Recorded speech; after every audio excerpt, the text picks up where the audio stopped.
বিসমিল্লাহির রহমানির রহিম। আসসালামু আলাইকুম সবাইকে। আমাদের আজকের সেমিনারে সবাইকে স্বাগত জানাচ্ছি। আমাদের আজকের সেমিনারটি HSC 2021 revision plus model test এর প্রথম পর্বের ওরিয়েন্টেশন সেমিনার। তো এখানে আমরা এইচএসসি 2021 নিয়ে বেশ কিছু কথাবার্তা বলবো, যেগুলো আমরা বলা প্রয়োজন মনে করছি এবং সবার সাথে আলোচনা করা প্রয়োজন মনে করছি। এর মধ্যে কিছু বিষয় থাকবে যেগুলো অবভিয়াস, অর্থাৎ আমরা এগুলো জানি, তারপরে মনে করিয়ে দেওয়া। কারণ অনেক সময় অনেক কিছু হচ্ছে মাথায় না থাকলে সে বিষয়ে সিদ্ধান্ত নিতে হয়তো অসুবিধা হতে পারে। তো সেরকম কিছু বিষয় নিয়ে আমরা আলাপ আলোচনা করব। তো আজকের আলোচনায় আমার সাথে থাকবেন আমাদের শ্রদ্ধেয় মোহাম্মদ আবুল হাসান লিটন ভাই। ভাইয়া, আপনি কি শুনতে পাচ্ছেন আমার কথা? জি, আসসালামু আলাইকুম। রাতুল, শুনতে পাচ্ছি। জি ভাইয়া, আসসালামু আলাইকুম। ওয়ালাইকুম আসসালাম ওয়া রাহমাতুল্লাহ। ভাইয়া, আমি হচ্ছে শুরুতেই স্লাইডটা কিছু দূর আগাই, আর আমরা সবার সাথে আলোচনা করার জন্য যে প্রশ্নগুলো রেডি করে রেখেছিলাম সেগুলো আমি একে একে পোল কোশ্চেনের আকারে দিয়ে দিচ্ছি। তো সেটা পোল কোশ্চেন আকারে থাকলে সবার সাথে আলোচনা করতে সুবিধা হবে। যেমন রিসেন্টলি আমরা দেখতে পাচ্ছি যে 2020-তে যাদের এইচএসসি দেওয়ার কথা ছিল তাদের হচ্ছে অটো পাসের একটা ব্যাপার ঘটে গিয়েছে, যে যেহেতু কোভিড এর কারণে পরীক্ষাটা নেওয়া সম্ভব হয়নি। তো এটাতে শিক্ষার্থীদের অবশ্য কোনো দোষ নেই, পরিস্থিতির শিকার। তো সেই অনুযায়ী আমরা যদি হচ্ছে এখন জানতে চাই, আমরা পোলটা লঞ্চ করে দেই যে 2021-এ যারা পরীক্ষার্থী তারা কি অটো পাস চায় নাকি হচ্ছে পরীক্ষা দিতে চায়, বোর্ড পরীক্ষাটা দিতে চায়।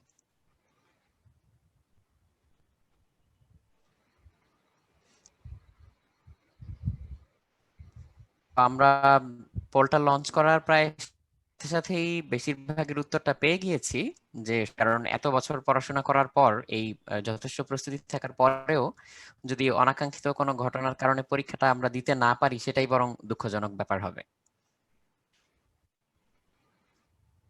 আমাদের 80%-এর বেশি রেজাল্ট চলে এসছে।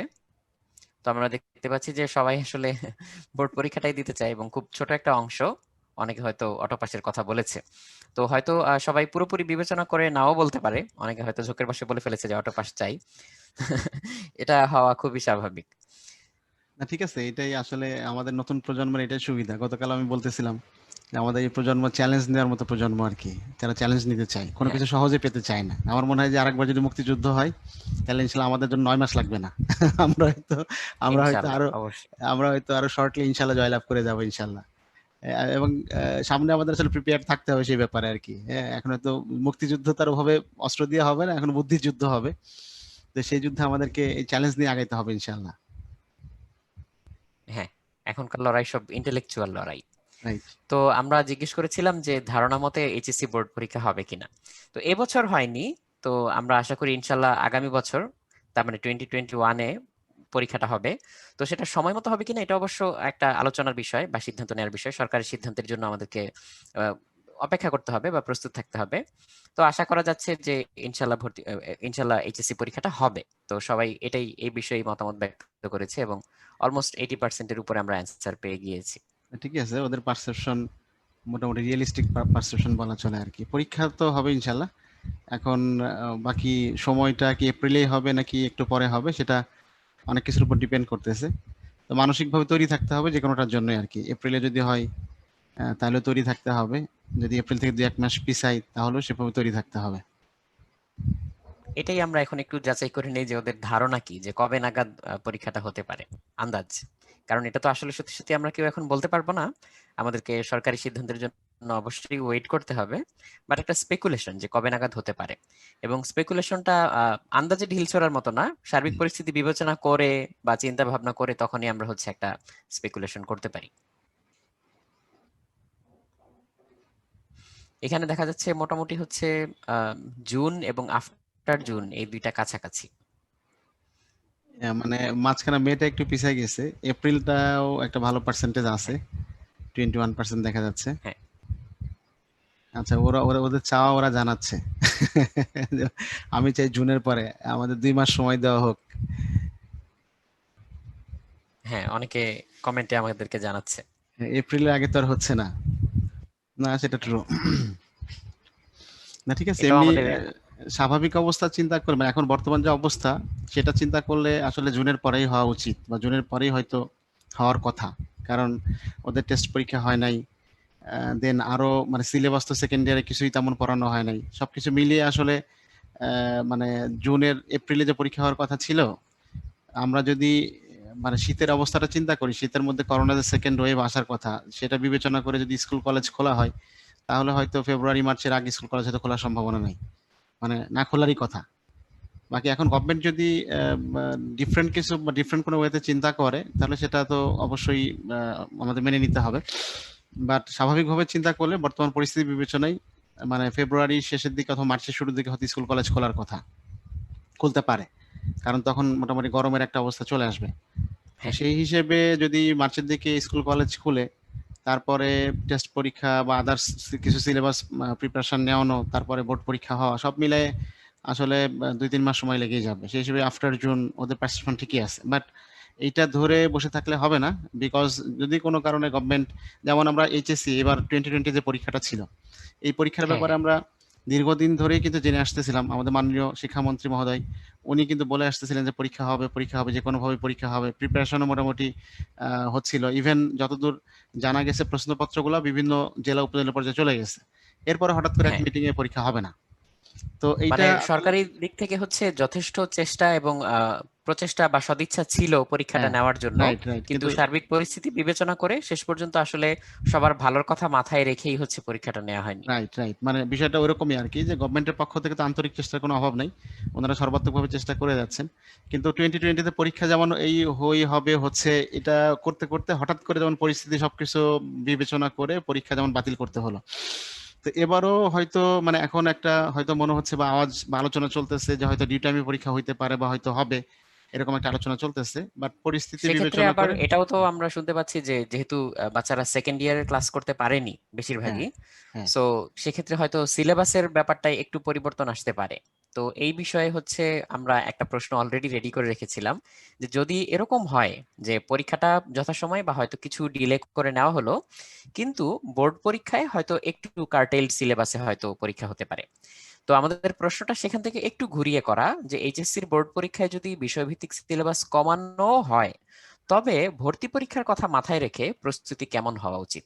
কারণ ভর্তি পরীক্ষা তো তারও পরে, এবং ভর্তি হ্যাঁ পরীক্ষায় যেহেতু কোনো লিমিটেশন নেই যে কোত্থেকে প্রশ্ন আসবে। হ্যাঁ আসলে সত্যি কথা বলতে আমরা যে ক্লাস 12 পর্যন্ত পড়াশোনা করি, এর মধ্যে যে কোনো ক্লাস থেকেই কিন্তু ভর্তি পরীক্ষায় প্রশ্ন আসার একটা সম্ভাবনা থাকে। কারণ যে জিনিসটা আমি হচ্ছে ক্লাস 6-এ শিখেছিলাম, সেখান থেকে ডেফিনেটলি একটা প্রশ্ন হতেই পারে, সেটা তো আমার পারা উচিত। না, সেটাই। আর ভর্তি পরীক্ষার সিলেবাস তো ইন্টারমিডিয়েট কমন সিলেবাসে, কাজেই হ্যাঁ, পোলটা আমার মনে হয় লঞ্চ করা হয়নি। হ্যাঁ হয়েছে ভাইয়া, অলরেডি হচ্ছে হ্যাঁ, অনেকে উত্তরও দিয়ে ফেলেছে, অলমোস্ট আমাদের 80% উত্তর হয়ে গেছে। এবং আচ্ছা এর মধ্যে কম সিলেবাসের উপরে পরীক্ষা দিতে চাচ্ছে 23%, আর 76% হচ্ছে বেশি সিলেবাসের উপরে বা সম্পূর্ণ সিলেবাসের উপরেই হচ্ছে প্রস্তুতিটা নিতে চাচ্ছে। পরীক্ষা না, প্রস্তুতি। আচ্ছা, তাহলে কি 76% যারা, ওদের কি সিলেবাস ভালো মতো শেষ হয়ে গেছে মনে হয় নাকি? 24% ওদের সিলেবাস ভালো মতো এখনো শেষ হয়নি, এরকম হইতে পারে। দেখা যাক, আমাদের পরে মনে হয় এরকম একটা পোল আছে আমি সিলেবাসের যে বর্তমান কি রেজাল্টটা অবস্থা। শেয়ারও করে দিয়েছি অলরেডি, যে 76-24। রাইট। আচ্ছা, তো বর্তমান অবস্থার ভিত্তিতে কার প্রস্তুতি কেমন সেটার বিষয়ে আমাদের একটা পোল রেডি আছে, যে এইচএসসি বা টেস্ট বা বোর্ড পরীক্ষার জন্য প্রস্তুতির বর্তমান অবস্থা, যে সিলেবাস সুন্দরভাবে শেষ হয়েছে, নাকি মোটামুটি শেষ হয়েছে, নাকি যথেষ্ট গ্যাপ রয়ে গিয়েছে। তো এটার উত্তরটা আসলে আমাদের অনুমেয় ছিল, তো সেই জন্যই আসলে অপশনগুলো এমন ভাবে সাজানো। তো আমরা সেই অনুমানের প্রতিফলনটাই এখানে আসলে দেখতে পাচ্ছি। আর অনুমানটাও আসলে হচ্ছে একটা যুক্তিযুক্ত অনুমান ছিল, তার কারণ আসলেই যারা 2021-এর পরীক্ষার্থী তারা কিন্তু সেকেন্ড ইয়ারে ক্লাস করার একদমই সুযোগ পায়নি। মোটামুটি হয়তো জানুয়ারি ফেব্রুয়ারির দিকে হয়তো কিছু জায়গায় ক্লাস ছিল, বাট সেটাও তেমন ভাবে না। তো বেশিরভাগ জিনিস কিন্তু বাকি রয়ে গিয়েছিল।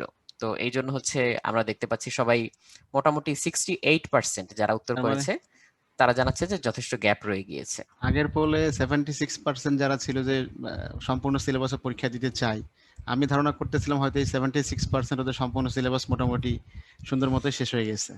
কিন্তু এখন এই পোলে দেখতে পাচ্ছি না, ওদেরও গ্যাপ রয়ে গেছে। তার মানে ওরা আসলে সিলেবাস এখন শেষ করে হলেও সম্পূর্ণ সিলেবাসে ওরা পরীক্ষা দিতে রাজি। এখানেও হ্যাঁ, কিন্তু আবার আরেকবার ওদের ওদের লড়াকু মানসিকতার পরিচয় দিল আর কি, যে না আমরা চ্যালেঞ্জ ওরিয়েন্টেড, আমরা মানে লড়াই করতেই পছন্দ করি। না, ভালো, আলহামদুলিল্লাহ। এটা সত্যি একটা কথা পজিটিভ। বলতে এটাই আসলে হওয়া উচিত, কারণ ভর্তি পরীক্ষায় যে তীব্র প্রতিযোগিতামূলক একটা পরীক্ষা দিতে হয় আমাদেরকে, কারণ আমরা জানি যে আমাদের স্টুডেন্ট অনেক, এবং সেই অনুযায়ী সবাই পছন্দের জায়গায় চান্স পাবে এরকম সিট আমাদের আসলে নেই বাংলাদেশে বর্তমানে। সো ভর্তি পরীক্ষাটা যে কোনো ভাবেই হোক খুবই তীব্র একটা প্রতিযোগিতামূলক পরীক্ষা হয়। তো সেই পরীক্ষায় আমি যদি অর্ধেক প্রিপারেশন নিয়ে পরীক্ষা দিতে নেমে যাই, এটা আসলে বোকামি ছাড়া আর কিছু না। হ্যাঁ, আর তাছাড়া মানে এখন মানে ভর্তি পরীক্ষার ইম্পর্টেন্সটা এখন আরো ভালো মতো বুঝে আসতেছে আমাদের, যে মানে এই কোভিড সিচুয়েশন কনসিডার করে কিন্তু বোর্ড পরীক্ষা বাতিল হলো। কিন্তু হ্যাঁ, সিমিলার কন্ডিশন, ইভেন আরো ওয়ার্স্ট কন্ডিশন বলতে গেলে এখন এখন কিন্তু কন্ডিশনটা আরেকটু খারাপ বলা চলে আর কি, কারণ যেহেতু শীত শুরু হ্যাঁ, হবে, সেকেন্ড ওয়েভ আসবে। স্টিল দেন এর মধ্যে কিন্তু বিভিন্ন ভার্সিটি গুলো ভর্তি পরীক্ষার ব্যাপারে অলরেডি ঘোষণা দিয়ে দিচ্ছে, যে ভর্তি পরীক্ষা হ্যাঁ। সরাসরি হবে, লিখিত হবে নাকি এমসিকিউ হবে। ইভেন ইভেন একটা নিউজে আজকে দেখলাম যে বুয়েটের ভিসি মত প্রকাশ করেছেন যে সরাসরি লিখিত পরীক্ষা নেবার ব্যাপারে।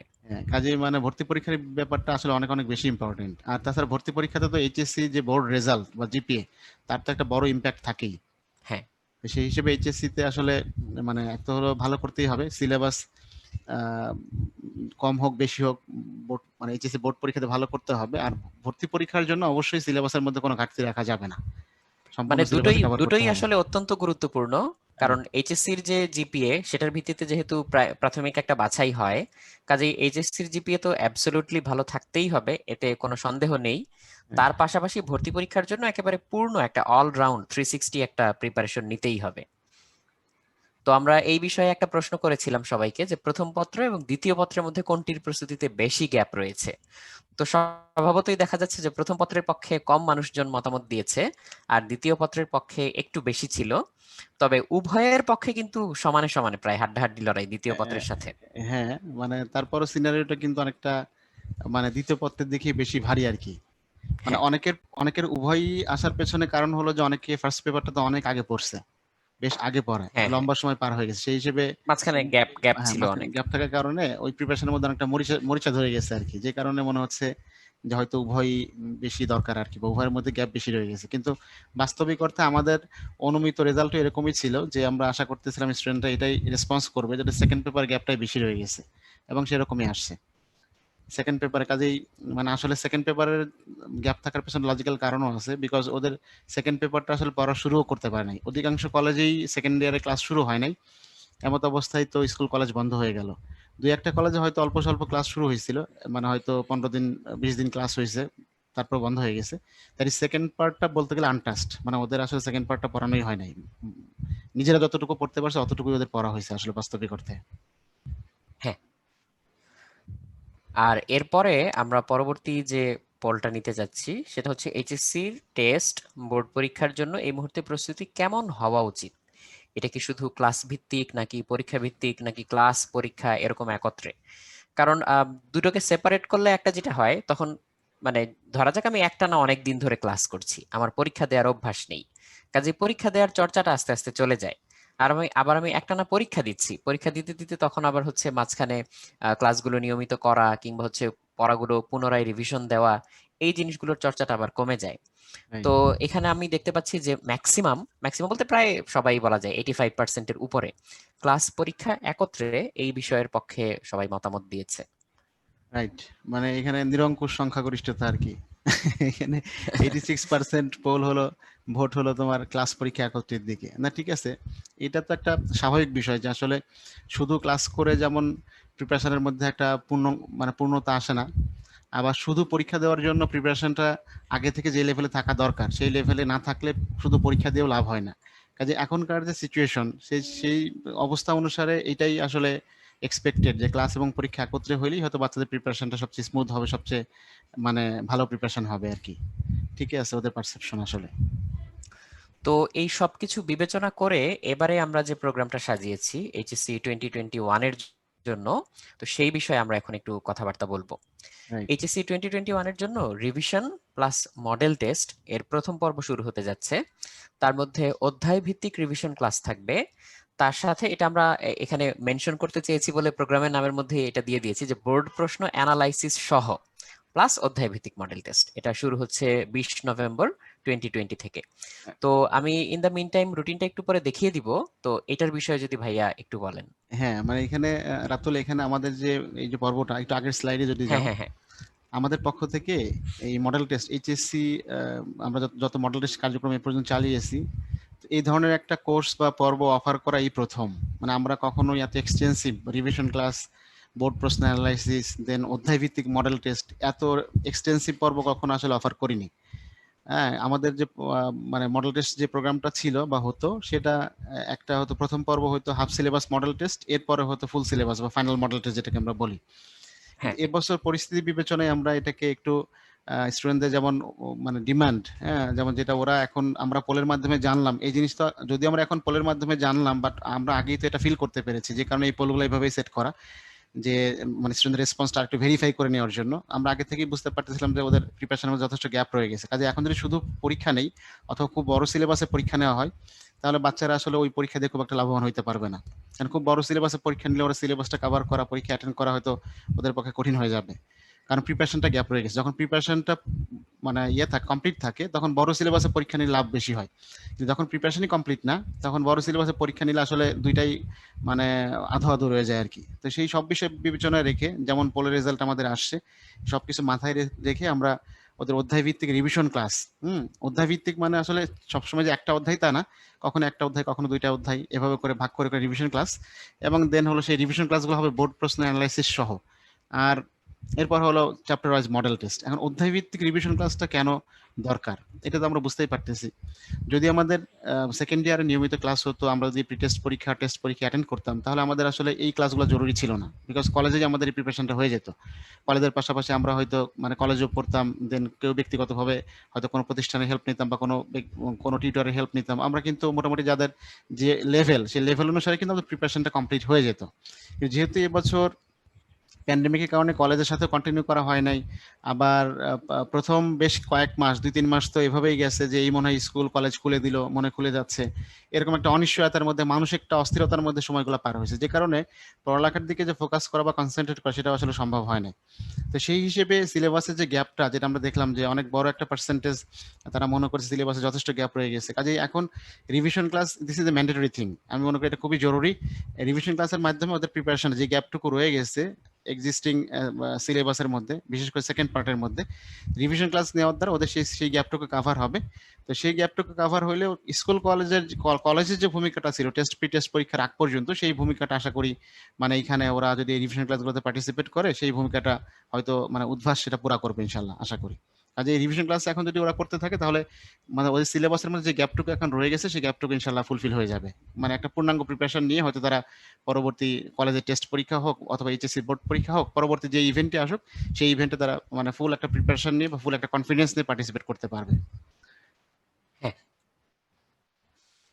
আর বোর্ড প্রশ্ন অ্যানালাইসিসের ব্যাপারটা হচ্ছে আমরা একটু আলাদা করে ফোকাস করতে হ্যাঁ, চাচ্ছি এখানে এইবারে। রাতুল একটু যে বিষয়টা না বললেই নয়, সেটা হলো যে ওদের তো আসলে মানে টেস্ট পরীক্ষা হলে দেন ওদের বিভিন্ন প্রকাশনীর পক্ষ থেকে টেস্ট পেপার বাজারে আসতো, সেগুলো ওরা সংগ্রহ করতো। দেন টেস্ট পেপারসের মধ্যে বিভিন্ন ভালো ভালো কলেজের টেস্ট পরীক্ষার প্রশ্ন, দেন হলো বিভিন্ন বিগত বছর বোর্ড পরীক্ষার প্রশ্নপত্র সমাধান, এগুলো থাকতো। ফলে ওদের একটা বিস্তর ধারণা হইতো, মানে এগুলো প্র্যাকটিস করার দ্বারা একটা বিস্তর ধারণা হইতো যে বোর্ড পরীক্ষার প্রশ্ন কিরকম হইতে পারে, কি ধরনের প্রশ্ন আসে, এবং সেই প্রশ্নগুলোকে কিভাবে ফেস করতে হয়, কিভাবে অ্যান্সার করতে হয়, একটা পরিপূর্ণ ধারণাও পেত। তো এবছর তো আসলে সেই সুযোগটা ওদের হয় নাই। মানে ওদের এখন যে সময়টা পার হচ্ছে, কাইন্ড অফ এটা হচ্ছে টেস্ট পরীক্ষার সময় ওদের। এই সময় মোটামুটি ওদের কলেজে টেস্ট পরীক্ষা হতো, বাট এখন প্যান্ডেমিকের কারণে তো টেস্ট পরীক্ষা হলো না, প্রি টেস্টও হয় নাই, কাজেই টেস্ট পেপার অনেক মার্কেটে কলেজ নাই। অবশ্য বলে রেখেছে, যেমন রাজুক যেমন বলে রেখেছে যে তারা ডিসেম্বরের ফার্স্টের দিকে হচ্ছে টেস্ট পরীক্ষা নিতে চায়। তো সত্যি সত্যি আসলে নেওয়া যাবে কিনা সেটা তো আসলে সময়ই বলে দিবে। তো অনেক কলেজ নিতে চাচ্ছে, বাট আসলেই নিতে পারবে কিনা এই বিষয়টা আমরা এখন আসলে নিশ্চিত না। তো সেই জন্য হচ্ছে আমরা আসলে এই বিষয়টাতে একটু বাড়তি করে ফোকাস দিতে চাচ্ছিলাম, যে বোর্ড পরীক্ষার প্রশ্নটা অ্যানালাইসিস করা। হ্যাঁ, মানে এবং এখানে ওদের মানে আমরা যে চ্যাপ্টার ওয়াইজ সিলেবাসগুলো ডিস্ট্রিবিউট করেছি, সেই সিলেবাসের মধ্যে বিগত নতুন সিলেবাস ইন্ট্রোডিউস হয়েছে 3 বছর হলো।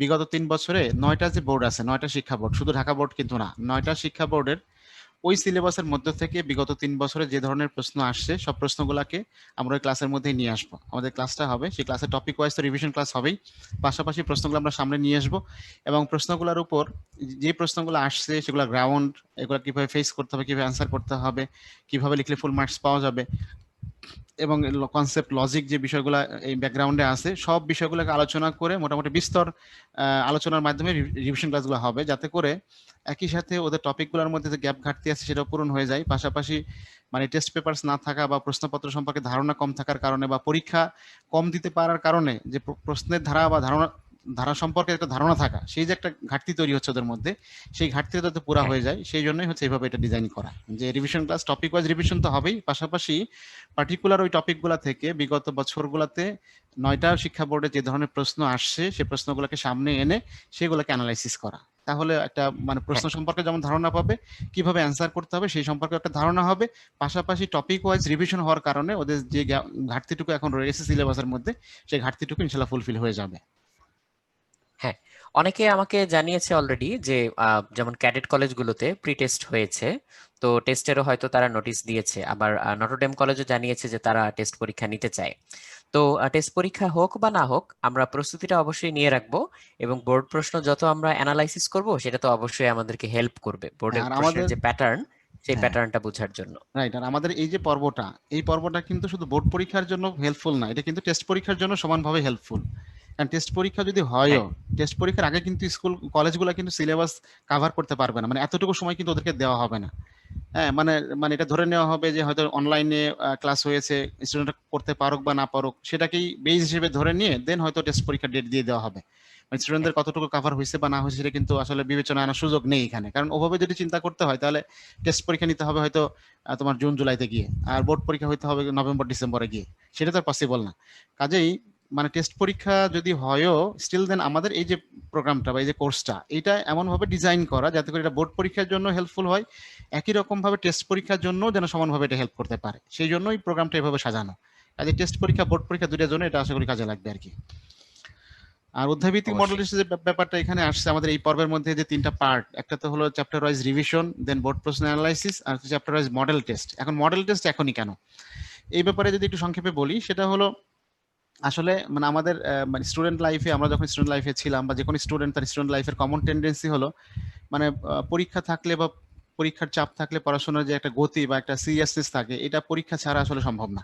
এটা আমি আমাদের ব্যক্তিগত জীবন থেকেও এটা মানে আমি বলতে পারি আর কি, যে আসলে পরীক্ষা থাকলে পড়াশোনার মধ্যে একটা গতি থাকে বা একটা সিরিয়াসনেস থাকে, ওটা পরীক্ষা ছাড়া কখনোই আসে না, সম্ভব না। হ্যাঁ হ্যাঁ, হ্যাঁ কাজেই এখানে মানে পরীক্ষাগুলো মানে রিভিশন ক্লাস যদি শুধু হয় তাহলে পরীক্ষার প্রেশার না থাকলে আসলে ওইটা হয়তো ক্লাসে টিচার হয়তো ক্লাসে শুধু রিভিশন করিয়ে দিবে, কিন্তু স্টুডেন্টরা নিজে থেকে যে প্র্যাকটিস করা, নিজে থেকে যে পড়া, ওই প্র্যাকটিসটা এনশিওর করা সম্ভব হবে না। তো এই জন্য আমরা পর্বটাকে এমনভাবে ডিজাইন করেছি যাতে করে স্টুডেন্ট মানে আমরাও ক্লাসের মধ্যে পড়িয়ে দিলাম, রিভিশন করিয়ে দিলাম, পাশাপাশি স্টুডেন্টরাও যেন বাসার মধ্যে বসে ওই সিলেবাসটুকু নিজ দায়িত্বে কভার করে, সেই জন্যই মডেল টেস্টগুলোকে এর মধ্যে ইনক্লুড করা। এবং এই যে অধ্যায়ভিত্তিক ক্লাস পরীক্ষা যে পর্বটা, এই যে আমাদের যে পর্বটা আমরা এখন থ্রো করতেছি, এই পর্বের মধ্যে যারা 100% পার্টিসিপেট করবে ওদের জন্য আমরা একটা সম্মাননা পুরস্কারের ব্যবস্থাও করব। মানে সমস্ত ক্লাস পরীক্ষাতে যারা অ্যাটেন্ড করবে সেই সমস্ত ক্লাস পরীক্ষাতে অ্যাটেন্ড করা রিকগনিশন হিসেবে, স্বীকৃতি হিসেবে ওদেরকে আমরা সম্মানিত করব। হ্যাঁ, কাজেই মানে আমাদের এই ডিজাইনটা এমন ভাবে করা যাতে করে স্টুডেন্টরা সামহাও একটা অব্লিগেটরি রুটিনের মধ্যে থেকে, অব্লিগেটরি একটা শিডিউলের মধ্যে থেকে, একটা বাইন্ডিংস এর মধ্যে থেকে তারা যাতে মানে পুরো সিলেবাসটা ফার্স্ট পেপার সেকেন্ড পেপার সহ সম্পূর্ণ সিলেবাসটা সুন্দর মতো তারা কভার করতে পারে, একবার যাতে রিভিশন পরিপূর্ণভাবে হয়ে যায়, একবার যাতে পরীক্ষাগুলো দেওয়া হয়ে যায়। কাজেই মানে আর ওই প্রশ্ন সম্পর্কে ধারণা পাওয়ার যে একটা গ্যাপ বলতেছিলাম আমরা একটু আগের আলোচনার মধ্যে, সেই গ্যাপটাও কিন্তু বেশি বেশি পরীক্ষা যখন হবে, এই যে অধ্যায়ভিত্তিক এতগুলো পরীক্ষা যখন হবে তখন কিন্তু সেই গ্যাপটা ইনশাল্লাহ ফিল আপ হয়ে যাবে। আর এই যে টেস্ট পরীক্ষা প্রি টেস্ট পরীক্ষা না দেওয়ার যে একটা অনভ্যস্ততা, সেটাও কিন্তু এই মডেল টেস্টগুলো দেওয়ার মাধ্যমে ওরা কাটায় উঠতে পারবে। তো সবকিছু বিবেচনা করে আমাদের কাছে মনে হয়েছে this is the best model, এবং আশা করি স্টুডেন্ট যারা আছে এখানে বা অভিভাবক যারা আছেন তাদের কাছে এটা পছন্দনীয় হবে, বিকজ বাস্তবতা প্লাস পরিস্থিতি সবকিছু বিবেচনা করে আমাদের এই পর্বটা এইভাবে ডিজাইন করা। হ্যাঁ। তো এইখানে আমরা দেখতে পাচ্ছি যে আমাদের কোন কোন সাবজেক্টে কতগুলো ক্লাস এবং কতগুলো পরীক্ষা। রাইট, এখানে রাতুল দেখা যাচ্ছে টোটাল তোমার সর্বমোট 50টা ক্লাস হবে, 50টা পরীক্ষা হবে নিচের একদম লোয়ার পোর্শনে। তো 50টা পরীক্ষা 50টা ক্লাস যে হবে, এই 50টা ক্লাস পরীক্ষাকে আমরা সাবজেক্ট ওয়াইজ ডিভাইড করে দিয়েছি, ফার্স্ট পেপার সেকেন্ড পেপার। এবং একটা জিনিস দেখো, মানে আমরা আসলে স্টুডেন্টদের সাইকোলজি বা ওদের কারেন্ট সিচুয়েশন, কারেন্ট ডিমান্ডকে আমরা কতটুকু রিড করতে পারছি সেটা আমাদের এই ক্লাস ডিস্ট্রিবিউশন বা পরীক্ষা ডিস্ট্রিবিউশনের মধ্যে তার একটা রিফ্লেকশন কিন্তু দেখা যাচ্ছে। যেমন একটু আগে আমরা যে পোলটা নিয়েছিলাম সেখানে স্টুডেন্টরা বলতেছিল যে ওদের সেকেন্ড পেপারে গ্যাপটা বেশি আছে, তাই না, ওইটার পার্সেন্টেজ বেশি ছিল। তো সেই মানে বিষয় বিবেচনায় করেই কিন্তু আমরা দেখা যাচ্ছে এখানে ফিজিক্স ফার্স্ট পেপারে আমরা 4টা ক্লাস 4টা পরীক্ষা, টোটাল সিলেবাসকে ফার্স্ট পেপারে টোটাল সিলেবাসকে 4টা ভাগে ভাগ করে কোয়ার্টার সিলেবাস ক্লাস এবং কোয়ার্টার সিলেবাস পরীক্ষা অ্যারেঞ্জ করা হয়েছে।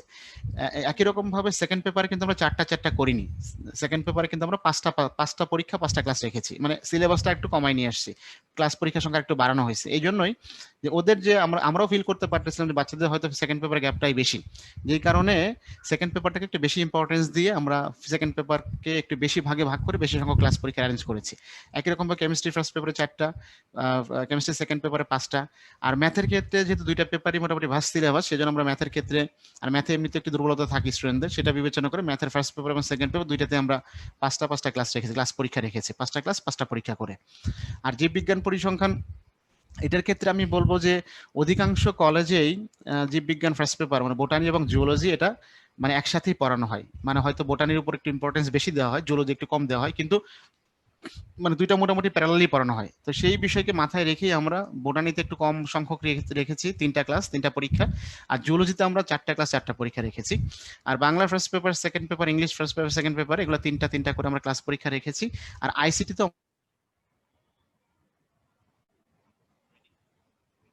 পড়ানো হয়ে গেছে, কাজে সেই বিবেচনা করে আমরা মানে যাতে করে আমাদের মানে ডিউরেশনটাও আনলিমিটেড ডিউরেশন না হয়, মানে আমরা এটা বলতে চাচ্ছি যে কোনো কারণে যদি এপ্রিলের পরে ইমিডিয়েট পরীক্ষা দিতে হয়, স্টিল দেন স্টুডেন্টরা তারা প্রিপেয়ার্ড থাকে। এই জন্য আমরা আরো বেশি যদি ভাগ করে ফেলি তাহলে সেটা এত বেশি ডিউরেশন হয়ে যাবে, সেই ডিউরেশনের পর দেখা যাবে যে অনেক সময় মানে যদি এমন হয় যে গভর্নমেন্টের পক্ষ থেকে যদি ডিক্লারেশন আসে যে ঠিক আছে এপ্রিল বা মেতে পরীক্ষা দিতে হবে, তখন চাপাচাপি হয়ে যেতে পারে। তো সেই বিষয়গুলো বিবেচনা রেখে আমরা সিলেবাসটাকে একটা ব্যালেন্স ডিস্ট্রিবিউশন করেছি যাতে করে, এবং এই ডিস্ট্রিবিউশনের মধ্যে আমরা এটা মাথায় রেখেছি, আমরা এই যে 20 নভেম্বর থেকে আমাদের এই প্রোগ্রামটা শুরু হবে, 20 নভেম্বর থেকে শুরু করে যাতে এটা ফেব্রুয়ারির মধ্যে আমরা শেষ করতে পারি, 28 ফেব্রুয়ারির মধ্যে যাতে এই প্রোগ্রামটা শেষ হয়ে যায়। মানে আমরা মার্চ এবং এপ্রিল সহ পরবর্তী যে সময়গুলো সেই সময়গুলো আমরা আমাদের হাতে রাখতেছি। কাজেই আমার মনে হয় বিস্তারিত রুটিনটা যদি একটু দেখাই দেওয়া হয় তাহলে হয়তো ওদের একটু বুঝতে সুবিধা হবে। আমি বিস্তারিত রুটিনটা এখনই দেখিয়ে দিচ্ছি।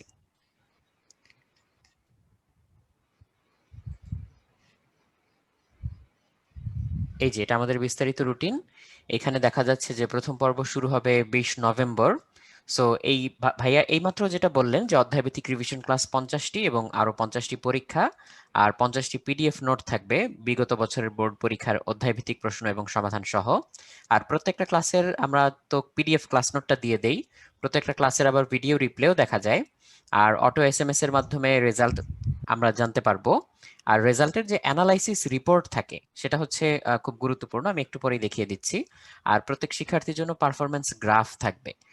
আর ক্লাসের সময় নিয়ে যাদের সংশয় ছিল যে কখন ক্লাস হবে, আমার রুটিনের সাথে মিলে যায় কিনা বা এরকম কিছু একটা হয় কিনা, তো সেই অনুযায়ী হচ্ছে আমরা এখানে দেখতে পাচ্ছি যে বেশ অনেকগুলো টাইম আছে আমাদের। বাংলা ভার্সনের জন্য সকাল 8টা, 10:30, বিকেল 2:15, সন্ধ্যা 6:15 এবং ইংলিশ ভার্সনের জন্য বিকেল 4:45টায়। তো এছাড়াও পরীক্ষার যে সময় সেটাও ফ্লেক্সিবল, সকাল 8টা থেকে রাত 8টা পর্যন্ত আমরা হচ্ছে পরীক্ষাগুলো দিতে পারবো, এর মধ্যে যে কোনো সময় আমাদের সুবিধাজনক একটা সময়। আর প্রথম পর্বের কোর্স ফি এখানে 7000 যদিও ধার্য করা আছে, 13ই নভেম্বর পর্যন্ত কিন্তু 1000 টাকা ছাড় চলবে। আর অনলাইন পেমেন্টের মাধ্যমে ভর্তি হওয়ার জন্য www.udbhash.com এই ওয়েবসাইটে লগ ইন করতে হবে। আর এর পরে আমরা হচ্ছে বিস্তারিত রুটিন যেটার কথা ভাইয়া বলছিলেন সেটাতে আমরা যাব, তবে উদ্ভাসের বিভিন্ন ব্রাঞ্চগুলোর ফোন নাম্বার কিন্তু এখানে দেওয়া আছে।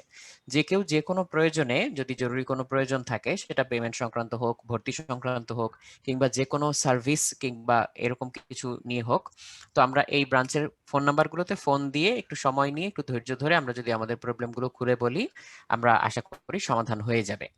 আর এরপরে এখানে হচ্ছে আমরা রুটিনটা দেখাচ্ছি যে অধ্যায় ভিত্তিক রিভিশন ক্লাস 50টি উইথ বোর্ড কোশ্চেন অ্যানালাইসিস এবং অধ্যায়ভিত্তিক পরীক্ষা 50টি, সিকিউ এবং এমসিকিউ মিলে।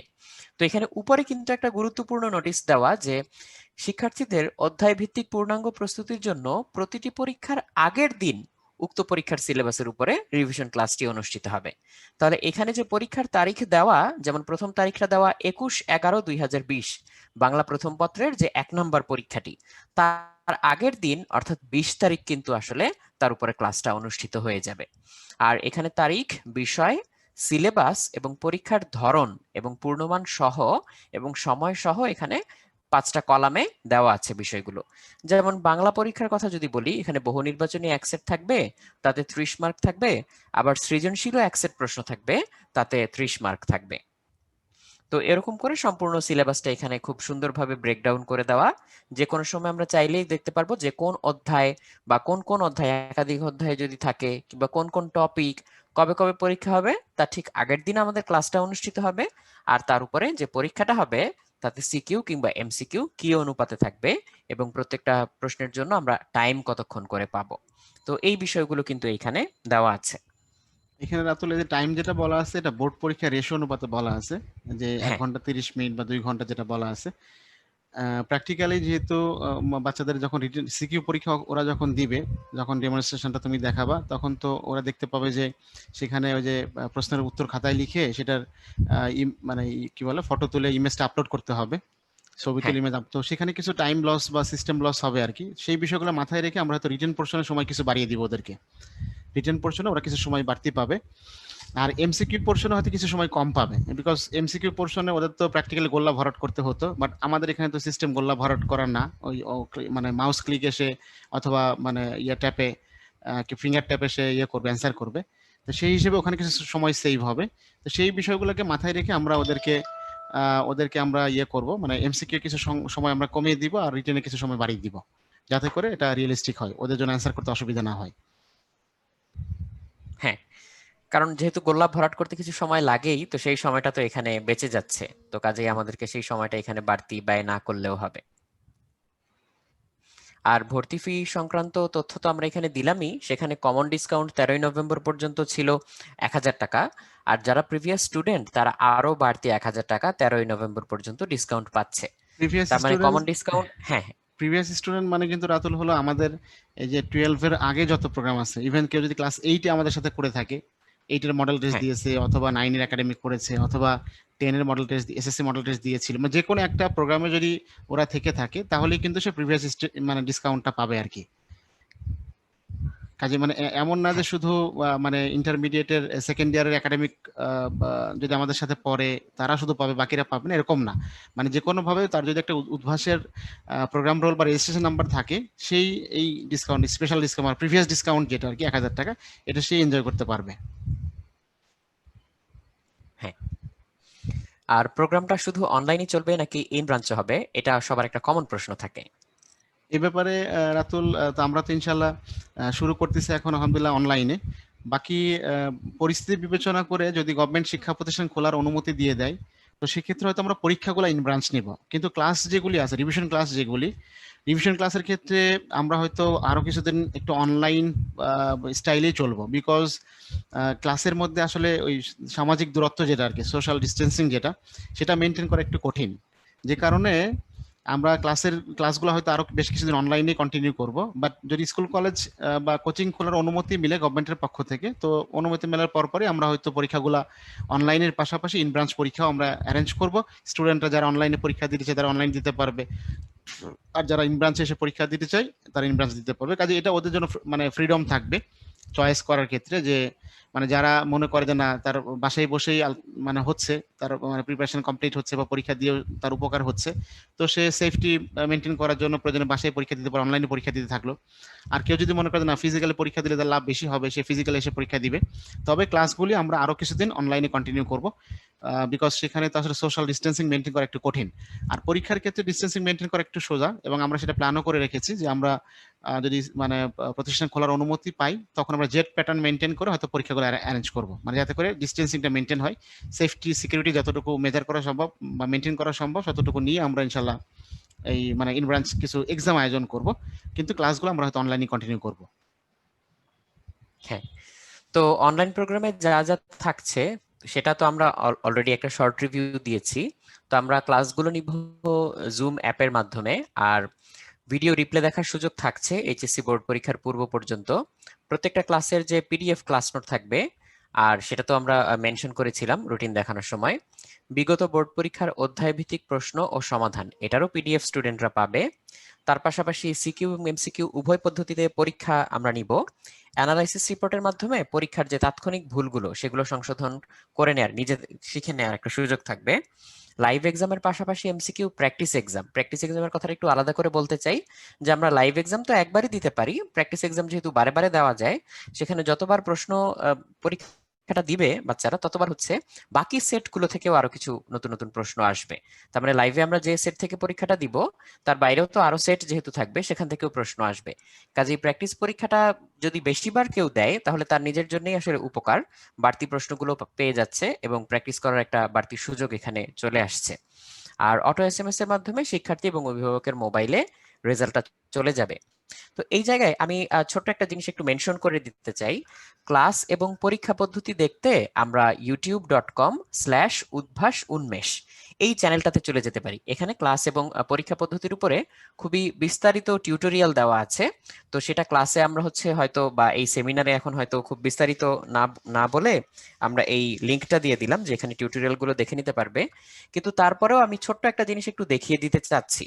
সেটা হচ্ছে যে অনেকের একটু ডাউট ছিল বা অনেকে একটু জানতে চেয়েছিল যে যেহেতু অনেকেই সেকেন্ড পেপারের ক্লাসগুলো কলেজে ঠিকমতো করতে পারেনি বা ক্লাস হয়নি, তো সেক্ষেত্রে আমরা যে রুটিনটা দেখিয়েছি এই রুটিন অনুযায়ী আমরা যেহেতু বলছি যে এগুলো রিভিশন ক্লাস, এই রিভিশন ক্লাসে আমাদের সম্পূর্ণ সিলেবাসটা আসলে কভার করা সম্ভব হবে কিনা এটা নিয়ে অনেকের একটু সংশয় ছিল।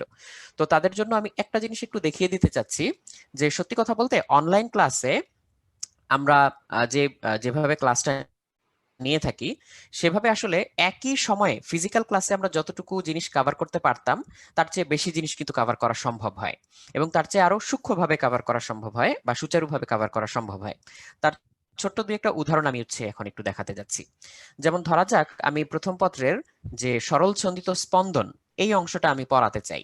তো এমনিতে নর্মালি ফিজিক্যাল ক্লাসে আমি কি করতাম, আমি একটা বোর্ডে ছবি এঁকে জিনিসগুলো দেখাতাম বা বিভিন্ন হিসাব নিকাশ করতাম।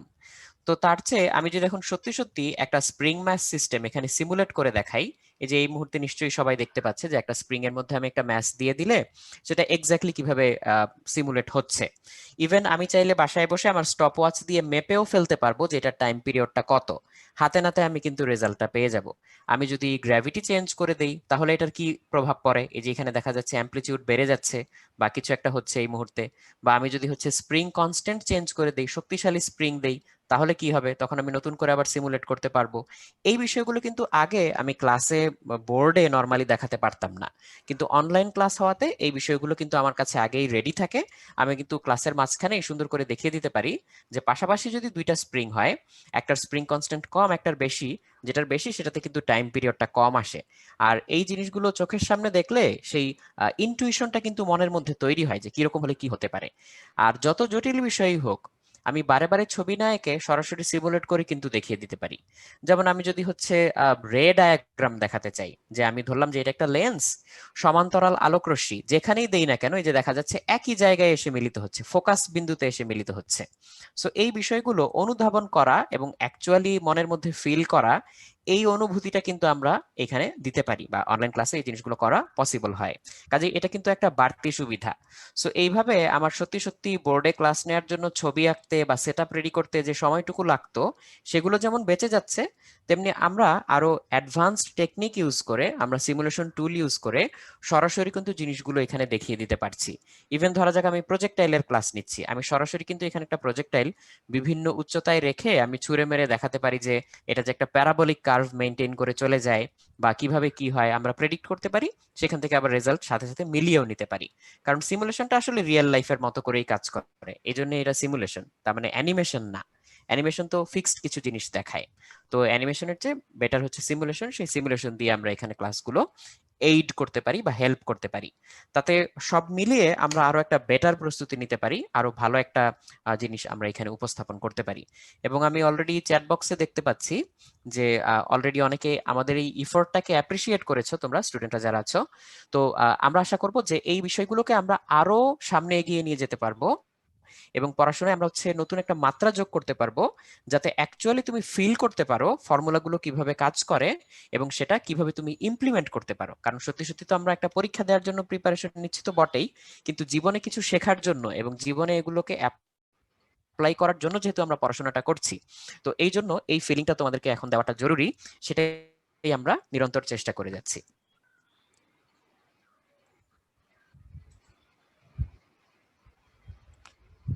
তো আমরা আমাদের আবার প্রেজেন্টেশন স্লাইডে ফিরে এসেছি।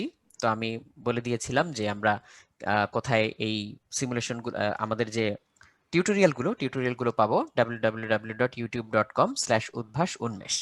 আর ক্লাস করার সময় এই সিমুলেশন লিংক যেগুলো আমরা ব্যবহার করব, সেগুলো ক্লাসে হচ্ছে টিচাররা যারা থাকবেন তারা অলরেডি হচ্ছে চ্যাট বক্সে দিয়ে দিবেন লিংকগুলো। আর যদি হচ্ছে কারো মনে হয় যে না আমি এটা আলাদা করে পেতে চাই, তো কমেন্ট বক্সে একটু বললেই হবে, আমাদের প্যানেলিস্ট ভাইয়ারা যারা থাকবেন ক্লাসের সময় উপস্থিত তারাও লিংকগুলো দিয়ে দিতে পারবেন। রাতুল, ওদেরকে একটু ওই যে ক্লাস পরীক্ষা কিভাবে অ্যাটেন্ড করতে হবে সেই বিষয়টা একটু যদি দেখাই দিতে চাও। হ্যাঁ হ্যাঁ হ্যাঁ, আমি এখনই লগ ইন করে সেটা দেখিয়ে দিচ্ছি একটু। তো প্যানেলিস্টদের মধ্যে ভাইয়া কেউ আমি একজন, লগ ইন করতে করতে একটু আলোচনা করতে পারেন ভাইয়া। হ্যাঁ, ওই আমাদের প্যানেলিস্টদের মধ্যে কেউ একজন যদি আমাদের এই ইউটিউবের লিংকটা একটু দিয়ে দাও চ্যাট বক্সে, তাহলে ওরা হয়তো এখান থেকে সংগ্রহ করে নিতে পারবে। ভাইয়া আমাদের কাছে অনেকগুলা কোশ্চেন আসছিল, যদি সময় হতো কিছু কোশ্চেনের এই ফাঁকে যদি অ্যানসার গুলো দিয়ে দিতেন হ্যাঁ, তাহলে আমার ভালো মনে হয় ছিল। আসতে পারে, প্রশ্নগুলো আসতে পারে একটা একটা করে। হ্যাঁ, আমরা ওই তাহলে যে একটা কোশ্চেন সবাই বলতেছিল যদি অনলাইন হয় তারপরও ফিজিক্যালি করায়।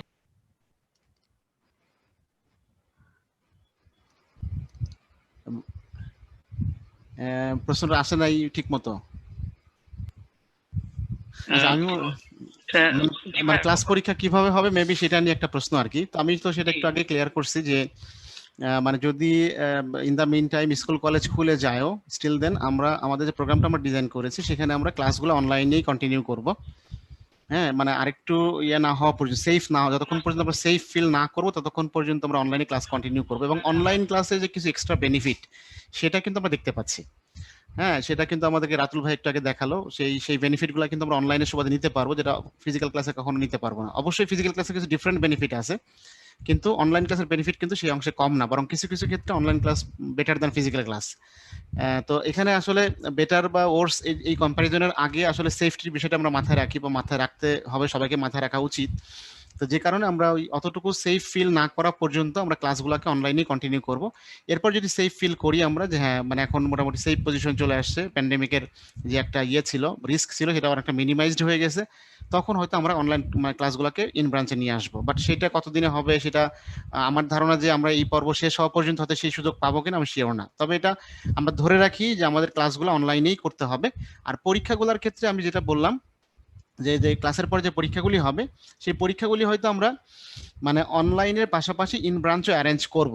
অনেকে আমাদের এখানে চ্যাট বক্সে আমি দেখলাম যে অনেকে ক্যাডেট আছেন যারা বলতেছে যে ভাই আমাদের তো ক্লাস শুরু হয়ে যাবে, বা আমাদেরকে যদি ক্যাডেট ক্লাসগুলো নিয়ে নেয় তখন আমরা কিভাবে করবো, ইন ব্রাঞ্চ হলে তো আমরা দিতে পারবো না। তো এই জন্য পরীক্ষাগুলো ডুয়াল মোডে ওপেন থাকবে, ইন ব্রাঞ্চও থাকবে, অনলাইনও থাকবে। তো সেক্ষেত্রে যারা অনলাইনে পরীক্ষা, মানে অনলাইন হলেও কিন্তু আসলে পরীক্ষাটা কিন্তু ফিজিক্যালি, মানে রিটেন সিকিউর যে পরীক্ষাটা হ্যাঁ হ্যাঁ, হবে সেই পরীক্ষাটা কিন্তু ওকে খাতায় লিখতে হবে। খাতায় একটু পরে আতুল ভাই দেখাবে, খাতায় লিখে সেটা ছবি এই তুলে যে ইমেজ আমি আপলোড ভাইয়া করতে দেখিয়ে হবে। দিচ্ছি এখন। রাইট। আমি এখানে দেখিয়ে দিচ্ছি যে কিভাবে পরীক্ষাটা দিতে হবে।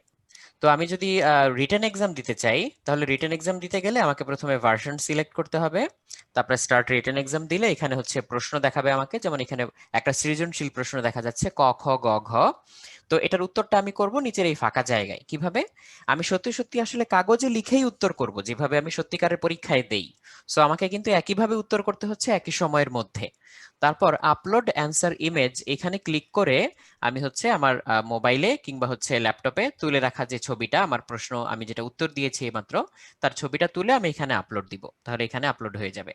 তো আমার যেহেতু সৃজনশীল প্রশ্নের উত্তর দিতে একাধিক পেজ লাগবে, তাই আমি একাধিক পৃষ্ঠার ছবি তুলে আসলে এখানে আপলোড করতে পারবো। তার মধ্যে সিরিয়াল চাইলে আমি হচ্ছে চেঞ্জ করতে পারবো ক্লিক অ্যান্ড ড্র্যাগ করে। চাইলে আমি ছবি ডাউনলোড করে রাখতে পারবো, অপ্রয়োজনীয় ছবি ডিলিট করে দিতে পারবো এবং ছবিটা বড় করে চেক করতে পারবো যে আমি যেই ছবি আপলোড করতে চেয়েছিলাম সেটাতে কোনো ত্রুটি বিচ্যুতি আছে কিনা। তো এইভাবে আপলোড করতে করে করে এই প্রক্রিয়াগুলোই প্রত্যেকটা স্টেপ আমি যেগুলো এখন মুখে বলে দিচ্ছি সেটা কিন্তু আমাদের ইউটিউব টিউটোরিয়ালটাতে বিস্তারিত দেওয়া আছে। তো এরকম করে আমরা প্রত্যেকটা প্রশ্নের উত্তর একটার নিচে আরেকটা দিতে দিতে যাব এবং যখন আমার পুরো পরীক্ষাটা শেষ হয়ে যাবে তখন লাস্টে এসে আমি সাবমিট বাটনে ক্লিক করব। ইয়েস দিলে এরপর আমি আর রিভার্স কোনো কিছু করতে পারবো না বা ফেরত নিতে পারবো না। সো আমার খাতা জমা হয়ে গেল। এখানে টিচার খাতা দেখে আমাকে এখানে ফেরত দিবেন আর এখানে আমি দেখতে পাবো যে আমি কত নাম্বার পেয়েছি। তারপরে এখানে আবার ছোট্ট করে উল্লেখ করা আছে যে রাত্রে 10টার পরে আমার এখানে যে উত্তরগুলো স্যাম্পল অ্যান্সার, সেই স্যাম্পল অ্যান্সারগুলো অ্যাভেইলেবল হবে।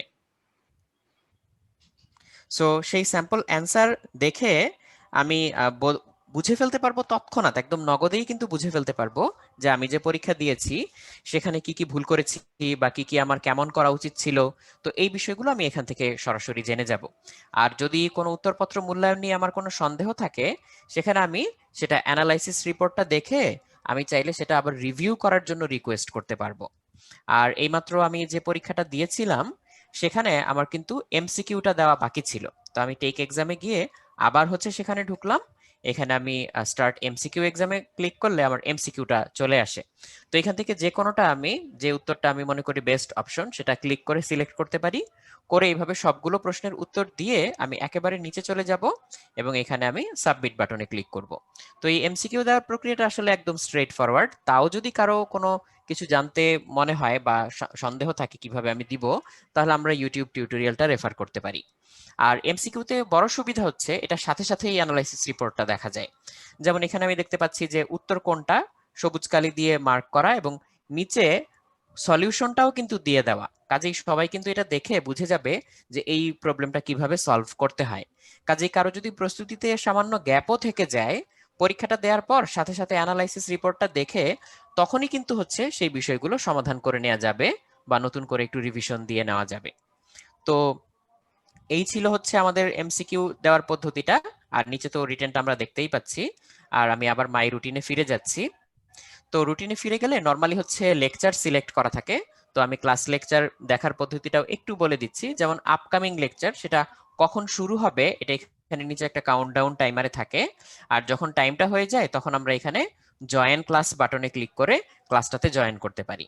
আর যদি আমরা পুরনো কোনো লেকচার দেখতে চাই যেটা এইচএসসি পর্যন্ত আমাদের জন্য অ্যাভেইলেবল থাকবে, আমাদের সার্ভারে প্রশ্ন এই ক্লাসগুলো থেকে যাবে, যে কোনো সময় আমরা অ্যাক্সেস করতে পারবো, সেখানে আমি রিপ্লে ভিডিওতে ক্লিক করলে পুরোনো ক্লাসের ভিডিওটা দেখতে পাবো। এখানে ভিডিওটা প্লে হবে। আর আমি যে পিডিএফ ক্লাস নোটের কথা বলছিলাম, যে কোনো ক্লাস যেটা আমরা হচ্ছে অলরেডি করে ফেলেছি সেই লেকচারগুলো বা সেই ক্লাসগুলো, সেই লেকচারের মধ্যে টিচার যেভাবে যা পড়িয়েছেন, যেখানে যা লিখেছেন হুবহু সেটাই আমি স্টাডি ম্যাটেরিয়ালের আন্ডারে পিডিএফ নোট আকারে পাবো। যেমন এখানে রেগুলার যে কেমিস্ট্রি ক্লাস ছিল, আমি যদি তার স্টাডি ম্যাটেরিয়াল অংশটাতে যাই তাহলে কেমিস্ট্রি ক্লাসে টিচার যা পড়িয়েছিলেন সেটা এখানে একটা পিডিএফ আকারে আমি পেয়ে যাব। তো এই যে আমার পিডিএফটা এখানে দেখা যাচ্ছে, আমি স্ক্রল করে যাচ্ছি পিডিএফটাতে, খুব সুন্দর করে ছক আকারে তৈরি করা, একদম সুন্দর করে হচ্ছে এই জিনিসগুলো গুছিয়ে বুঝানো, রে ডায়াগ্রাম দেওয়া বা হচ্ছে আমার এখানে ডায়াগ্রামের মাধ্যমে জিনিসগুলো প্রকাশ করা। তো এরকম সুন্দর করে হচ্ছে আমি যে নোটটা ক্লাসে দেখতে পাবো হুবহু সেটাই আমি আবার ডাউনলোড করতে পারবো। তো আশা করি এখন অনেকের হচ্ছে সেই দ্বিধাদ্বন্দ্বটা ক্লিয়ার হয়ে গিয়েছে যে আসলে আমরা ক্লাসের মধ্যে কতটুকু অংশ আলোচনা করতে পারবো বা কতটুকু শেষ করতে পারবো এই বিষয়ে।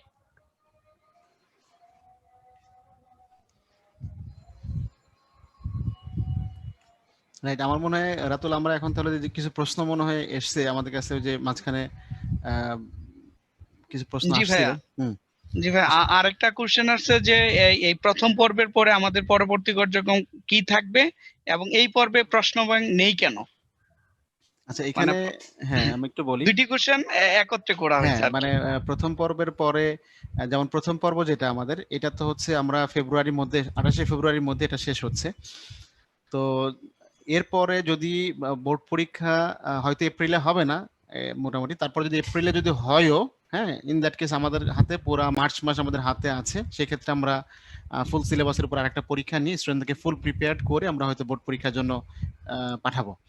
আচ্ছা এইটা। আর যদি আমরা আরো একটু লম্বা সময় পাই, তো ইন দ্য মিন টাইম আমরা হয়তো এর মাঝখানে প্রশ্ন bank model test, final model test, আরো কিছু পর্ব আমরা এর মাঝখানে অ্যাড করব, সংযোজন করব, সেগুলো ইন্ডিপেন্ডেন্ট হবে। আচ্ছা, আর প্রশ্ন ব্যাংকের বিষয়ে যে বিষয়টা, যে ব্যাপারটা এখানে আসছে সেটা হলো, আমরা তো অন্যান্য বছর প্রশ্ন ব্যাংক প্রথম পর্বেই দিয়ে থাকি, এবং প্রথম পর্বটা আমাদের থাকে হলো হাফ সিলেবাস মডেল টেস্ট। আচ্ছা, সেই ক্ষেত্রে প্রশ্ন ব্যাংক শুরুর পর্বে দেওয়ার পেছনে যে কারণটা, আর এবার কেন দিচ্ছি না, তার পেছনে মূল কারণটা হলো যে অন্যান্য বছর সিনারিওটা থাকে এরকম যে স্টুডেন্টরা কলেজে প্রি টেস্ট পরীক্ষা, টেস্ট পরীক্ষা দিয়ে ওর সিলেবাসটা মোটামুটি কমপ্লিট থাকে, হ্যাঁ, খুব ভালো প্রিপারেশন সিলেবাসের উপর থাকে, তখন প্রশ্ন ব্যাংকটা ওদের জন্য কাজে লাগে। কিন্তু এবছর সিনারিওটা কিন্তু একটু ডিফারেন্ট। এবার কিন্তু ওদের প্রশ্ন ব্যাংক মানে ওদের কিন্তু সিলেবাসটা কমপ্লিট না, কাজে এই মুহূর্তে যদি ওদের হাতে আমরা প্রশ্ন ব্যাংক তুলে দেই, তাহলে মূল বইয়ের উপর যে রিভিশনটা সেটা কিন্তু হ্যাম্পার হওয়ার একটা সুযোগ বা একটা সম্ভাবনা আছে। যে কারণে আমরা আসলে এবার ওদেরকে মানে প্রশ্ন ব্যাংকটা এখনই তুলে দিতে চাচ্ছি না। এখন আমরা রিভিশন পর্বটা, মূল বই ভিত্তিক রিভিশন পর্ব ওদেরকে করাতে চাই। এরপরে পরবর্তী যে পর্বটা আসবে সেই পর্বের মধ্যে আমরা প্রশ্ন ব্যাংক সহ ওদেরকে আমরা একটা পর্ব থ্রো করতে চাই, যেই পর্বে ওরা প্রথম পর্বে ওদের মূল বইটা ভালো মতো রিভিশন হয়ে গেল, অধ্যায় ভিত্তিক মডেল টেস্ট দিয়ে মোটামুটি প্রিপারেশন একটা লেভেলে পৌঁছে গেল। তো মূল বই যখন কমপ্লিট হয়ে গেল ফুললি, দেন আমরা পরবর্তী পর্বে প্রশ্ন ব্যাংক সহ ওদেরকে একটা আমরা কোর্স অফার করতে চাই, যাতে করে তখন প্রশ্ন ব্যাংকটা দেখে ওদের মানে কাজে আসে, উপকারে আসে, মূল বইয়ের মধ্যে কোনো গ্যাপ না থাকে। কাজে এটা ওদের বেটারমেন্টের জন্য।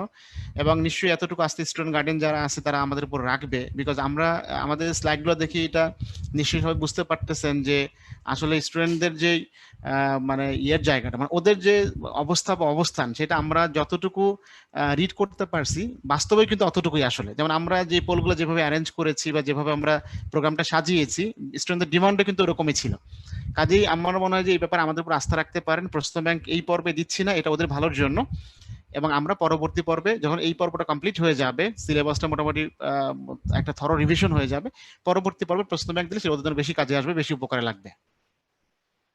আরেকটা কোশ্চেন ছিল ভাইয়া, মোটামুটি অনেক কলেজগুলোতে যদি ডিসেম্বরে বা নভেম্বরের শেষের দিকে যদি অনলাইনেও পরীক্ষা নেয়, আপনাদের রুটিনের সাথে যদি মিলে যায়, সেক্ষেত্রে করণীয় কি? আচ্ছা, এখানে একটু বলি, সেটা হচ্ছে আমাদের ক্লাসের টাইমগুলো তো মাল্টিপল টাইম আছে, সকাল 8টা, 10:30, অনেকগুলো টাইম আছে। প্রত্যেকদিন ক্লাসের ডিউরেশন 2 ঘন্টা করে হবে।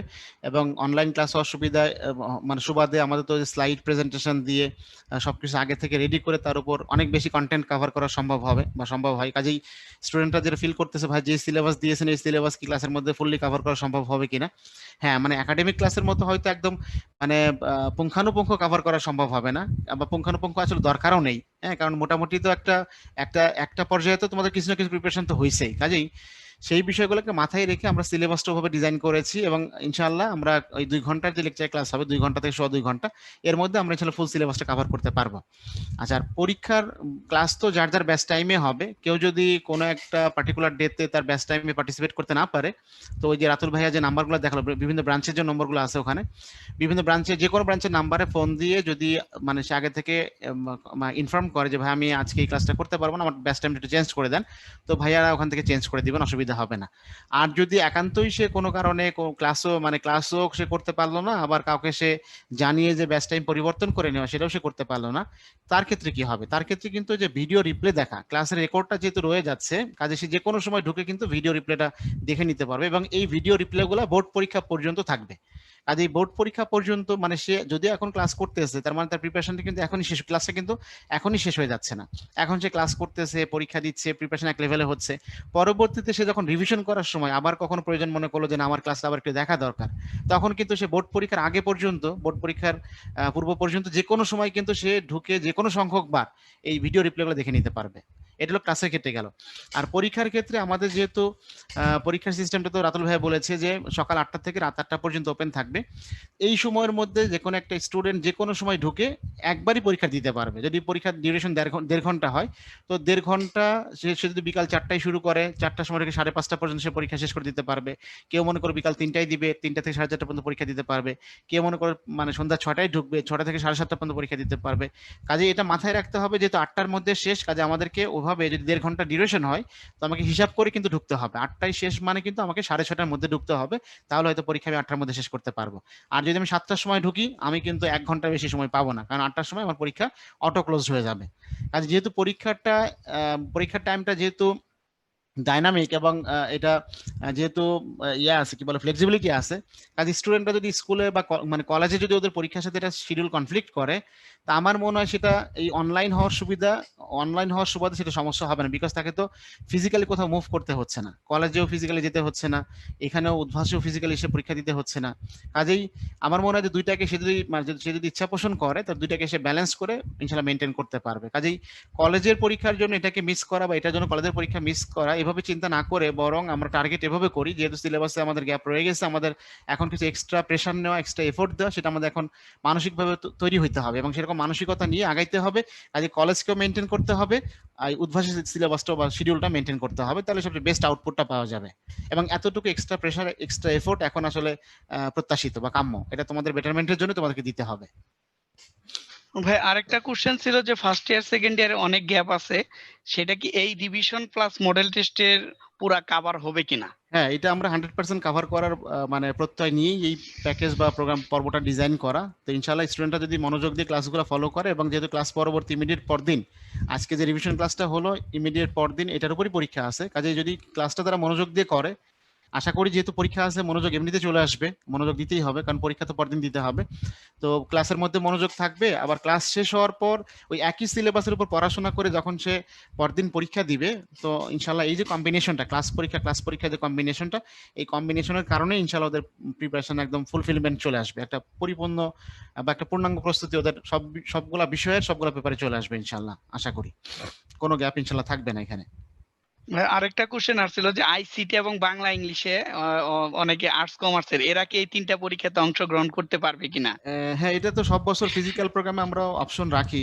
আমাদের ফিজিক্যালি যখন প্রোগ্রামগুলো হতো, এইচএসসি মডেল টেস্ট বা এসএসসি মডেল টেস্ট যখন হতো, তখন আমরা স্টুডেন্ট গার্ডিয়ান, অনেক আর্টস কমার্সের স্টুডেন্ট বা গার্ডিয়ানদের রিকোয়েস্টের প্রেক্ষিতে আমাদের এই সুযোগ রাখতে হতো। আমরা কমন যে সাবজেক্টগুলি আছে, যেমন Bangla 2 paper, English 2 paper, and then ICT, হ্যাঁ, এই কমন সাবজেক্টগুলির পরীক্ষা মানে আর্টস কমার্স স্টুডেন্ট যারা, তারাও চাইলে দিতে পারবে। সেক্ষেত্রে প্রপোর্শনেটলি পেমেন্ট যেটা আসে সেই পেমেন্ট করে তারা পরীক্ষাগুলো দিতে পারবে। ইভেন তারা অনলাইনেও ভর্তি হতে পারবে ইন্ডিপেন্ডেন্টলি। পেমেন্টটা এই সাবজেক্টগুলোর তখন আলাদাভাবে আসবে আর কি, যখন সে সাবজেক্ট সিলেক্ট করলে এভাবে তার পেমেন্টগুলো চলে আসবে।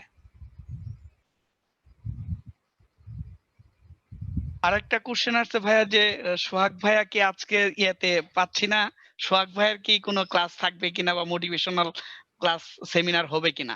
আজকে মূলত আমাদের রুটিনটা ওদের সামনে প্রেজেন্ট করা বা রুটিনটা বোঝানো ওদের টার্গেট ছিল আর কি। সেই জন্যই সোহাগ ভাই আজকে সেমিনারে নেই। তবে যেহেতু অনলাইনের সুবাদে এখন কানেক্ট হওয়া খুবই সহজ, সারা দেশ একসাথে কানেক্ট হয়ে যাওয়া বা একসাথে একই প্ল্যাটফর্মের মধ্যে নিয়ে আসা, চলে আসা খুবই সহজেই সেটা সম্ভব।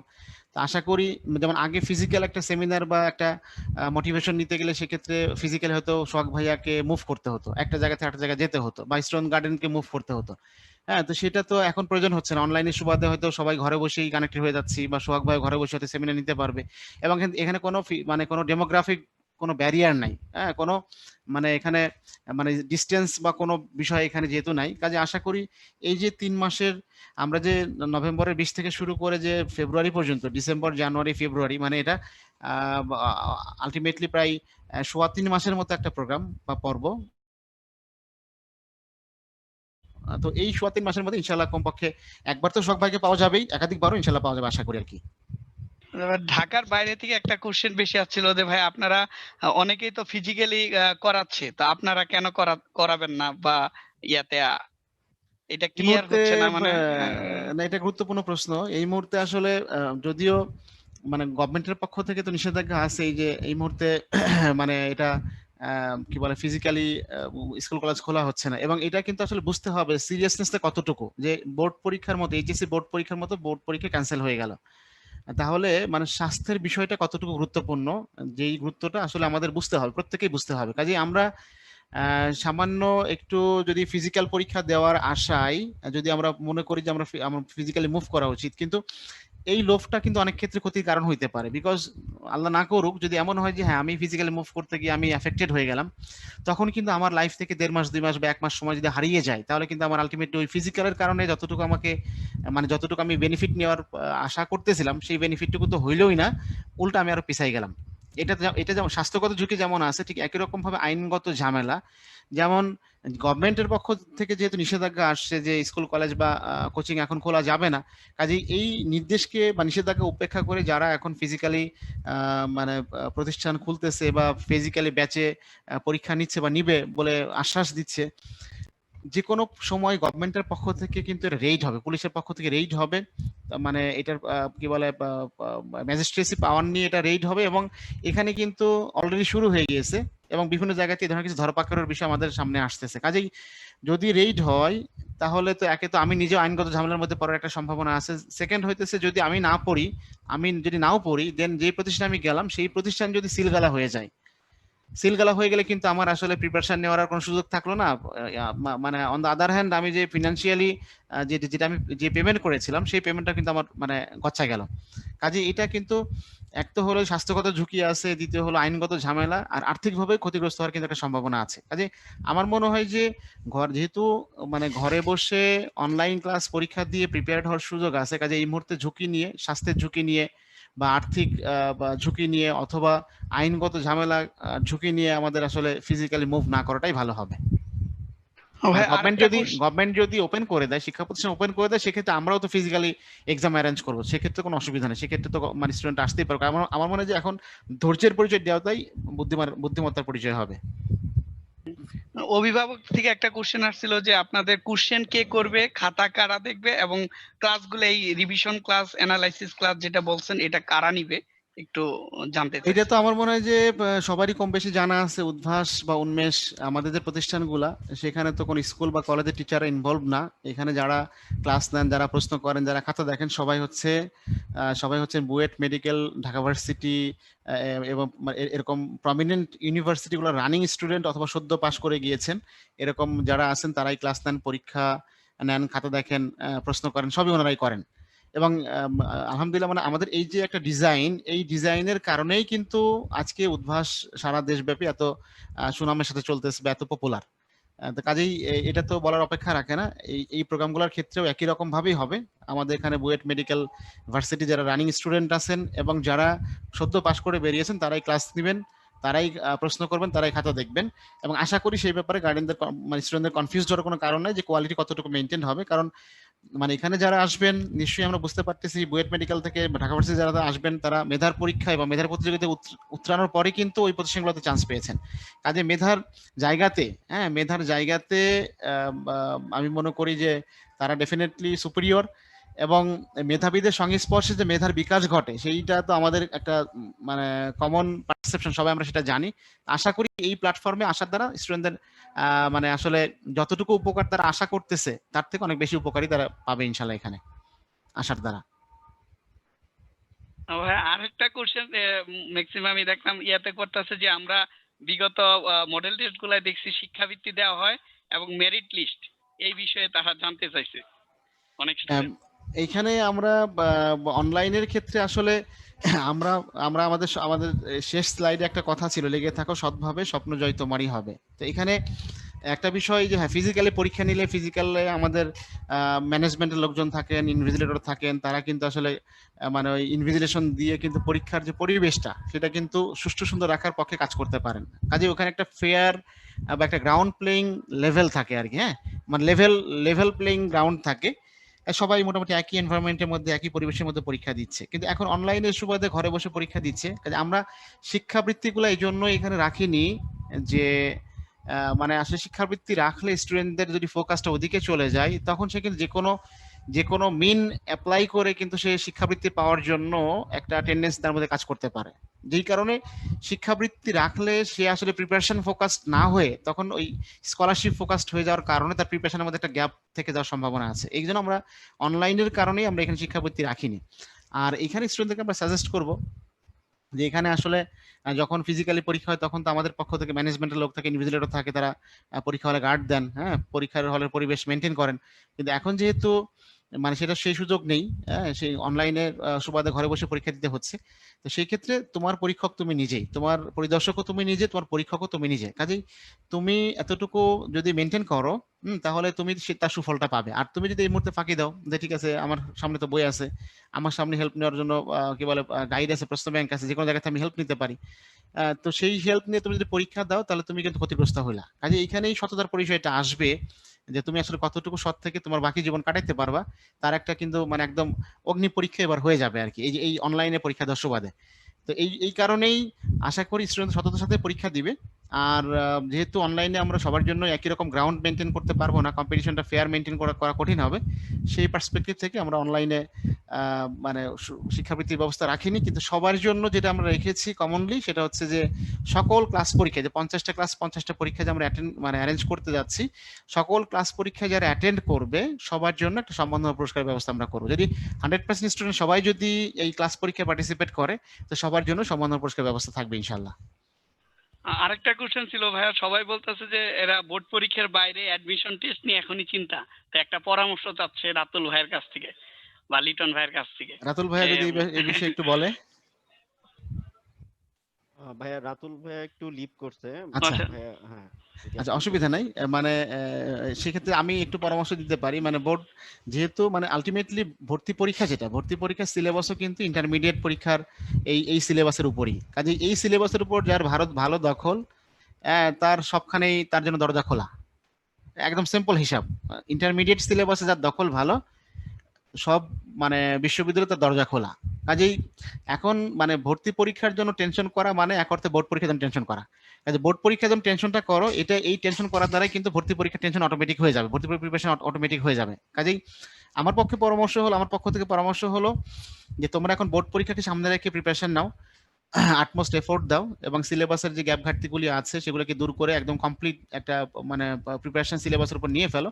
তো বোর্ড পরীক্ষা তোমাদের হেল্পফুল হবে, একই রকম ভর্তি পরীক্ষার জন্য হেল্পফুল হবে। আর দ্বিতীয় হলো বিভিন্ন ভর্তি পরীক্ষাতে কিন্তু এই এইচএসসি বোর্ড রেজাল্টের, এইচএসসি জিপির একটা ব্যাপক ইম্প্যাক্ট থাকে। যেমন মেডিকেল ভর্তি পরীক্ষাতে আগে যেমন 200 নম্বর থাকে জিপিএ থেকে, আর 100 নম্বরের ভর্তি এমসিকিউ পরীক্ষা হতো। সবাই এটা একটু যদি মনোযোগ দিয়ে খেয়াল করি, মেডিকেল ভর্তি পরীক্ষায় 100 নম্বরের এমসিকিউ ভর্তি পরীক্ষা আর 200 নম্বর হলো এসএসসি এইচএসসি জিপিএ থেকে। তার মানে ভর্তি পরীক্ষার থেকেও কিন্তু জিপিএর ইম্পর্টেন্সটা বেশি। এবং এই 200 নম্বরের যে জিপিএ, তার মধ্যে এসএসসি জিপিএ হলো 80, এসএসসি জিপিএ থেকে 80 ওয়েট, আর এইচএসসি জিপিএর ওয়েট হলো 120। তার মানে ভর্তি পরীক্ষা হলো 100 আর এইচএসসি জিপিএর ওয়েট হলো 120। কাজে আমরা বুঝতেই পারতেছি যে এইচএসসি জিপিএটা কত বেশি ইম্পর্টেন্ট। কাজে আমি যদি এইচএসসি তে জিপিএ 5 পেয়ে যাই তাহলে কিন্তু আমার মেডিকেল ভর্তি পরীক্ষা 120 পাওয়া হয়ে গেল, 120। এবং আলটিমেটলি মানে এটা শুধু মেডিকেল ভর্তি পরীক্ষার ক্ষেত্রে, ঢাকা ভার্সিটির ক্ষেত্রে যেমন 120 নম্বরের ভর্তি পরীক্ষা হয় আর 80 নম্বর জিপিএ থেকে থাকে। যদিও এবার সিনারিও ডিফারেন্ট হবে, কারণ এবার যেহেতু এইচএসসি পরীক্ষা হয়নি, প্রত্যেকটা ভার্সিটি বা ভর্তি পরীক্ষায় হয়তো একটু ডিফারেন্ট ওয়েতে অ্যারেঞ্জ করবে। কিন্তু মানে আগের বছরগুলোতে যেভাবে হয়ে আসছে, যদি এবার 2021-এ তো এইচএসসি বোর্ড পরীক্ষা হবে ইনশাআল্লাহ, এবং এরপর থেকে ভর্তি পরীক্ষা প্যাটার্নও হয়তো আবার আগের মানে স্টাইলেই ফিরে যাবে। তো সেই হিসেবে কিন্তু জিপিএ এর যে ইম্পর্টেন্সটা এটা কিন্তু অনেক বেশি। কাজে আমি যদি জিপিএ কে টার্গেট করি বা বোর্ড পরীক্ষাকে টার্গেট করে যদি প্রিপারেশন নেই, আমার রেজাল্ট যেমন ভালো হবে ঠিক একই রকম ভাবে আমার ভর্তি পরীক্ষার কাভারেজও কিন্তু ভালো হয়ে যাবে। আর দ্বিতীয় হলো উদ্ভাস বা উন্মেষের ক্ষেত্রে আমাদের এই যে প্রোগ্রামগুলোর যে একটা টার্গেট, সেটা থাকে হলো কনসেপচুয়ালি স্টুডেন্টদেরকে সমস্ত মানে মানে টপিকগুলো ক্লিয়ার করা। কনসেপচুয়ালি ক্লিয়ার যদি থাকি তাহলে একই সাথে কিন্তু আমার বোর্ড পরীক্ষা, জিপিএ 5, ভর্তি পরীক্ষা, মানে এভরিথিং কিন্তু একটা প্রিপারেশনের মধ্যে কভার হয়ে যাচ্ছে। কাজে আমার মনে একটা ওরিড না হয় আমরা মানে এটাকে একটা বাউন্ডেড যে প্রিপারেশন উদ্ভাস অফার করতেছে আমাদেরকে, এর মধ্যে থেকে যদি আমরা প্রিপেয়ার্ড হই তাহলে ইনশাআল্লাহ আমাদের কোনো গ্যাপ থাকবে না, আমরা পূর্ণাঙ্গ প্রস্তুতি নিয়েই বোর্ড পরীক্ষা, ভর্তি পরীক্ষা সবখানে ভালো করতে পারবো ইনশাআল্লাহ। তো মোটামুটি ভাই এই কোশ্চেন গুলো ছিল, আর ম্যাক্সিমামই যারা একই ধরনের কোশ্চেন সবাই জানতে চাইছে, ওগুলো আমাদের যারা টিম মেম্বার ভাইয়েরা তাদেরকে হয়তো এই কোশ্চেন গুলোর অ্যান্সার দিবে। তো আমাদের কাছে এগুলা একটু কোশ্চেন ছিল ভাইয়া। হ্যাঁ ঠিক আছে, আমার মনে হয় যে আলহামদুলিল্লাহ আমরা তো অলরেডি প্রায় আমাদের 1 ঘন্টার উপর হয়ে গেছে, আমরা বরং আজকে শেষ করতে পারি। তো সবার জন্য শুভকামনা থাকলো, সবার জন্য সুস্বাস্থ্য এবং সবার সুন্দর দিন কামনা করে, সবার জন্য সুন্দর জীবন কামনা করে আমরা আজকের এই পর্বটা, প্রথম পর্বে যে ওরিয়েন্টেশন সেমিনার, সেটা আমরা শেষ করতে পারি। সবাইকে অসংখ্য ধন্যবাদ। আসসালামু আলাইকুম।